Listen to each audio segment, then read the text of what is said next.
Hi, this is Bill, and this is Propaganda.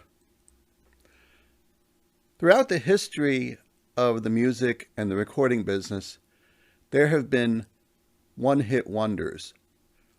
Artists who were able to create a big hit album, or in some cases, a big hit single, and were able, as a result of that success, to achieve some level of prominence in the public eye for a brief time, but who were not able to replicate that success going forward.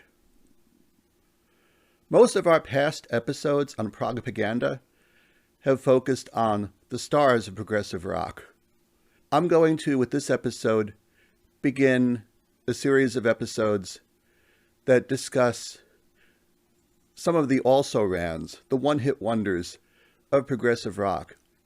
Artists that perhaps should have been more successful and therefore known better by the public at this point in time, but who for various reasons were not able to achieve the success that they might have deserved under other circumstances. With this first episode, I'm going to discuss the history and the fortunes of an Anglo-American band that released a wonderful album in 1972, which wasn't even a hit, but is very well remembered for the musical approach that it took and for the artistic success that the artists were therefore able to achieve. That band is called Captain Beyond. The history of Captain Beyond goes back to the latter part of 1969 to the American rock band Iron Butterfly. Iron Butterfly in 1968 and 1969 were one of the most successful American rock and roll bands. Their second album, In-A-Gadda-Da-Vida, regardless of what you might think of it artistically, was a huge success. It was a quadruple platinum seller and was, for quite a number of years, the best-selling title in Atlantic Records' catalog. Iron Butterfly followed up In-A-Gadda-Da-Vida with their third album, Ball, in 1969, which was also successful. But by the time of the third album in 1969, there were issues beginning to appear within the band. The band's guitar player, Eric Braun, was quite a bit younger than the other members of the band at age 19, and was something of a perfectionist, which occasionally made it difficult for the band, both on stage and in the studio. In late 1969, the other members of Iron Butterfly agreed to dismiss Eric Braun from the band. They replaced him with two guitar players. The first, Mike Pinera, had been the guitarist with the band Blues Image, who Iron Butterfly knew well. Blues Image were a label mate of theirs at Atlantic, and oftentimes during 1969 would open shows for Iron Butterfly. The second guitarist was Larry Reinhardt, known as Rhino. Rhino was a good friend of Iron Butterfly's bass player, Lee Dorman, and was fairly well established in his own right, although not as a recording artist at this early point.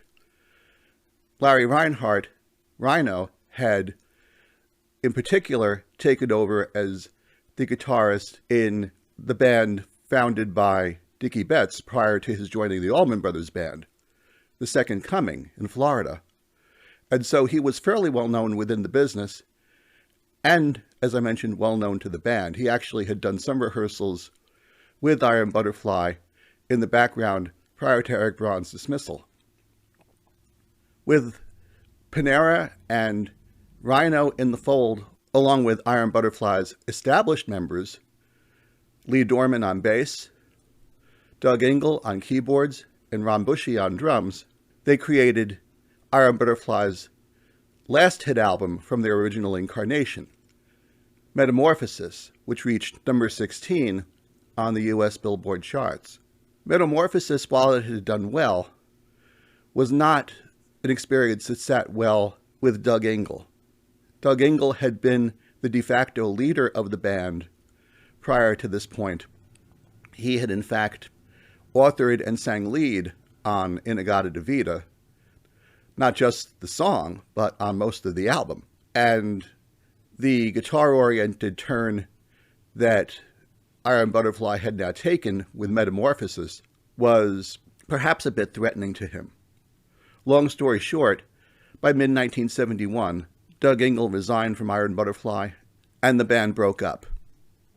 Larry Reinhardt and Lee Dorman enjoyed working together, however, and agreed that they would pursue the launching of a new band using the guitar-oriented approach that had worked for them on Metamorphosis. They enlisted the services of 3 other musicians to do this: a keyboard player named Louis Gold, the drummer Bobby Caldwell, who had until recently been performing with Johnny Winter and, a band that had just broken up as a result of Johnny Winter's heroin addiction at the time. The lead singer of the band would be Rod Evans. Evans had been the original lead singer with Deep Purple. He is the featured lead singer on Deep Purple's first big American hit single, Hush. But Evans had been dismissed from Deep Purple in mid-1969, some 2 years before, and was looking for permanent affiliation as well. They christened themselves as Captain Beyond, and were quickly able to find a recording contract. Due to his association with the Allman Brothers and their management at Capricorn Records, Captain Beyond signed with Capricorn. Capricorn Records at this time was distributed in the United States by Warner Brothers Records, who had a terrific distribution network. And in early 1972, when the band began working on their first album, Capricorn Records were also riding high as a result of the early successes of the Allman Brothers Band, between the Allman Brothers Band at Fillmore East album and its follow-up on the heels of the unfortunate death of Duane Allman, Eat a Peach. So Captain Beyond believed that they would be positioned for success. They created an outstanding piece of work for their first album. Captain Beyond began making preparations to record their first album in early 1972 and reserved studio time at Sunset Sound in Los Angeles to record the album, which they produced themselves. By the time they began planning for the first album, Louis Gold had departed the band, leaving them as a power trio with a lead singer. The band agreed that they would pursue this lineup, at least for the time being, with Bobby Caldwell and Lee Dorman providing keyboards on the first album where they were needed. Captain Beyond's first album is, quite frankly, a standout. People often categorize it as space rock, and there are definitely references to space in the lyrics and a spaciness and dreaminess to some of the music. One imagines that there were various and sundry types of drugs that were being consumed by the band in creating this music. But if you're expecting, with the title space rock, music along the lines of what Pink Floyd or what Hawkwind were doing in the early 70s, think again. Much of the music on Captain Beyond's first album is hard-driving, guitar-focused rock and roll. And it's rock and roll that follows a very progressive bent, with changes in tempo, changes in time signature, all done very tightly. The band is a well-oiled machine on the album. And granted, some of the transitions in tempo and such might have been accomplished in the studio with mixing and edits. But nevertheless, this is a masterful record. The album came out in late 1972 and went nowhere. It peaked at number 134 on the Billboard charts. The obvious question is, why? I have my own theories about that. I think there was a public impression of what progressive rock and what space rock were that Captain Beyond didn't fit. But I also think there was a problem in their association with Capricorn Records at the time that they created their masterpiece of a first album. Capricorn, by late 1972, was already beginning to settle into a southern rock vein. They, of course, had the Allman Brothers Band on their roster. By late 1972, they would also sign the Marshall Tucker Band, who would become the opening act for the Allman Brothers on their comeback tour in 1973, and other bands of a similar vein, like Wet Willie, another early signing to the label. Captain Beyond was a band that, despite their connections to the Allman Brothers and the personal relationships that Larry Reinhardt had with various people employed by the label, was something of a square peg in a round hole. They didn't really fit what the rest of the label was doing. To a certain degree, this was recognized by the ownership and executives at Capricorn, and they did what they could to change matters for the band's second album in 1973. Some changes were made in personnel. Bobby Caldwell left the band. He was initially replaced by Brian Glasscock, an Englishman who was the brother of John Glasscock, who at the time was playing with the flamenco prog band Carmen, and who would later join Jethro Tull. Brian Glasscock ultimately, however, was dismissed from the band by the band's then producer, Giorgio Gabelski, who introduced two new drummers to replace him that had a very Latin-tinged approach to the music. Due to fallings out between Gabelski and the band, Gabelski himself was ousted, with Phil Walden, the head of Capricorn Records, taking over production. For this album, they also added a keyboard player, Rhino's friend from The Second Coming, the keyboard player Reese Winans, who had very briefly also played with the Allman Brothers Band and would become known in his all right some years later as a member of Stevie Ray Vaughan's band, Double Trouble. The album that was created by this version of the band, Sufficiently Breathless, only did slightly better on the Billboard charts than their first.